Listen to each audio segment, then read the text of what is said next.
Ini menampakkan bahwa politik elektoral itu berakhir ketika politik kebangsaan itu memanggil. Nah, jadi perbedaan dalam elektoral kemarin itu, ya, ini sudah kita akhiri gitu. Sekarang kita bicara sama-sama, kita bicara dalam perspektif kebangsaan antar tokoh Pak Prabowo maupun Bu Mega. Nah, ini momen yang menurut saya tokoh-tokoh hebat bertemu pada waktu yang tepat. Nah, kenapa saya katakan dalam waktu yang tepat? Kita tahu bagaimana tajamnya ketika pemilu pilpres lalu itu ya, dan kemudian setelah pemilu selesai, usai ya, berakhir ya, semuanya kembali kita bicara dalam duduk bersama, bicara dalam perspektif kebangsaan. Nah, tentu saya sudah koordinasi dengan Badan Kehormatan, dan sebelumnya Pak Masinton sudah mendapat teguran lisan dan sekarang akan diberikan teguran lagi sesuai dengan ADRT partai. Setiap anggota partai harus berbicara sesuai dengan ruang lingkupnya. Pak PDI Perjuangan menghormati posisi PKS dan Demokrat yang berada di luar pemerintahan. Presiden SBY. Ya, jadi ini bukan hanya pemerintahan kami ya, bukan hanya pemerintahan PDI Perjuangan. Pemerintah yang didukung oleh PDI Perjuangan dan rakyat Indonesia. Ya, nah, harus. jadi, kami juga sebenarnya kaget juga dengan konferensi pers Pak SBY pada saat itu, tiba-tiba merasa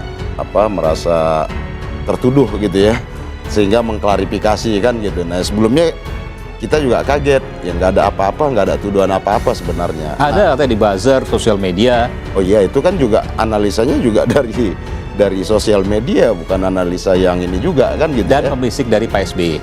Iya, nah. Belum meramaikan Capres 2024, Masinton Pasaribu mengatakan PDIP utamakan politik kebangsaan. Politisi PDI Perjuangan Masinton Pasaribu menyebutkan mengapa partainya belum umumkan calon presiden meski sudah memenuhi aturan presidensial threshold. Menurut Masinton, partainya utamakan politik kebangsaan. Adapun pernyataan tersebut disampaikan Masinton dalam acara diskusi Trust Indonesia, buru-buru berburu tiket Capres dan Cawapres di Jakarta Pusat pada Selasa 14 Februari 2023. PDI Perjuangan meski sudah punya boarding pass atau capres, tetapi karakteristik PDIP itu bukan partai yang mau jumawa. Bukan kemudian merasa partai yang merasa tipu dada walaupun bisa sendiri kemudian mencalonkan sendiri. Karakteristik PDI Perjuangan tidak seperti itu, kata Masinton di Jakarta Pusat pada Selasa 14 Februari 2023. Menurutnya PDI Perjuangan mengedepankan prinsip kebersamaan yang disebut gotong royong. Selalu yang dikedepankan prinsip kebersamaan yang disebut dengan gotong royong.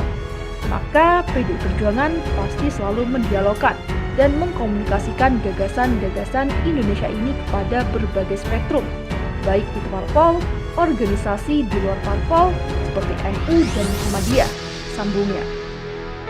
Masinton melanjutkan, artinya PDIP mengedepankan politik kebangsaan itu dulu, baru bisa figur. Nantinya siapa yang pas untuk mengusung ide itu. Itulah kenapa kemudian PDI Perjuangan tidak mau terburu-buru dalam hiruk-pikuk politik yang menurut kita saat ini belum kita ramaikan, jelasnya. Terlebih menurutnya Pilpres 2024 masih sangat panjang dan dikhawatirkan pembicaraan hanya fokus pada Pilpres. Ini kita bicara Pilpres 2024. Masih ada 365 hari. Dan sekarang masih September. Kalau dideklarasikan hari ini, semua percakapan pasti ke Capres, sambungnya.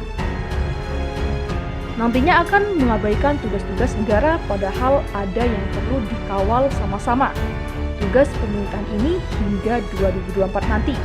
Disitulah PDI Perjuangan selalu mengedepankan politik kebangsaan itu, tegasnya. Masinton Pasaribu sebelumnya juga menyebutkan ada partai yang sudah mendeklarasikan calon presiden 2024, tetapi belum mempunyai syarat presidensial threshold.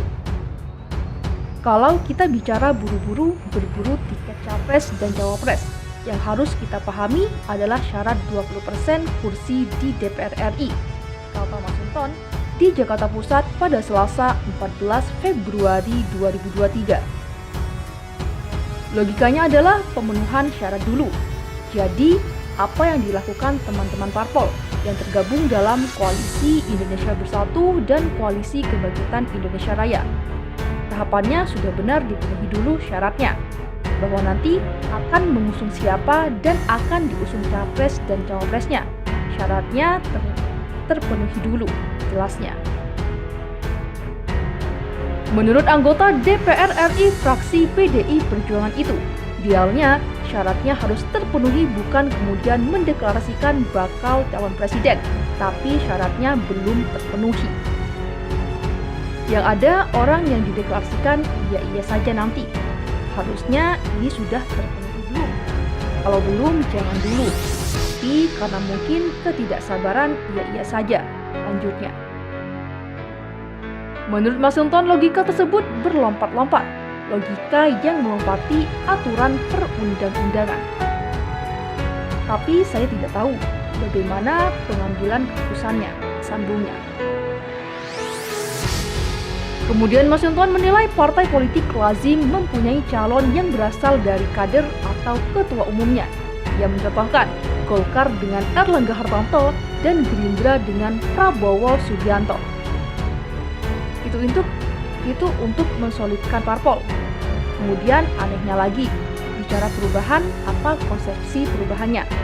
Ada tidak diferensiasi gagasan ide yang mau diubah itu apa? Ungkapnya. Menurut Masinton, sampai hari ini rakyat hanya disuguhkan slogan semata.